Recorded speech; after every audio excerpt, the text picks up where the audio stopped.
It's normal to be afraid. It's normal to be afraid, have that fear of failure, to have that analysis paralysis. You have the fear of not having enough money, the fear of looking stupid, right? One of my roadblocks getting started was like, I went to school, got all of this education, then I shifted into real estate, into a new realm. I'm like, man, I'm going to look stupid because I got all of these degrees, but these people out here that have no education, they're running circles around me. Yeah. So am I going to look stupid, trying to play catch up after I spent $100,000 in student loans and education and stuff like that? So the fear is normal, right? That's true. It is normal. I remember I went to a seminar and it was like, one of those push button businesses kind of thing. And then when they say, all right, this is the deal, everyone runs to the back of the room and swiping their credit cards. So as everyone, it was like a computer, it was like $17,000 computer, and it's going to make you money or whatever it was. But me, I was young. I was like, oh my God, I don't have $17,000. And the guy said, if you're not going to buy this thing, take one lesson from today and go buy this book. It was Think and Grow Rich by Napoleon Hill. So that's all I could afford. Went to the half price bookstore and bought the book and memorized that thing and applied everything in there. That would be one key I'm going to give away that I remembered.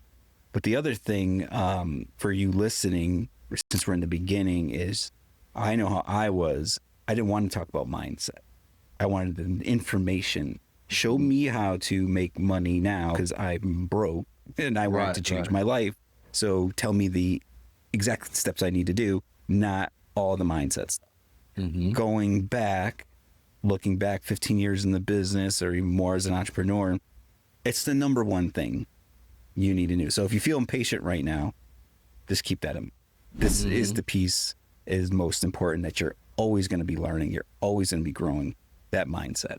Yeah. And one thing I could piggyback off of that too also, Mike, is not only on your first deal, but even as seasoned investors, right? Sometimes you go through that lull and it's, man, I need to buy something. I'm not doing anything. I don't have any activity that's going on right now. And then you start looking at deals, you start analyzing deals, through that skew of, man, I can make this work. I can try and make this work. I can try and make this work. So just kind of piggybacking off of what you said about, analyzing and you're looking and start feeling impatient.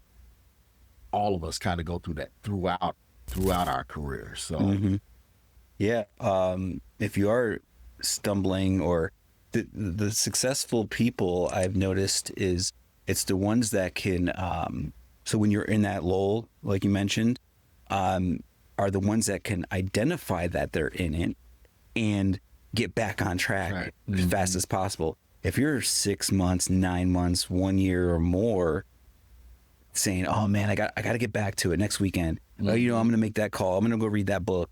The longer you push that out, it's just going to be harder, and you're just building a new habit of unsuccess.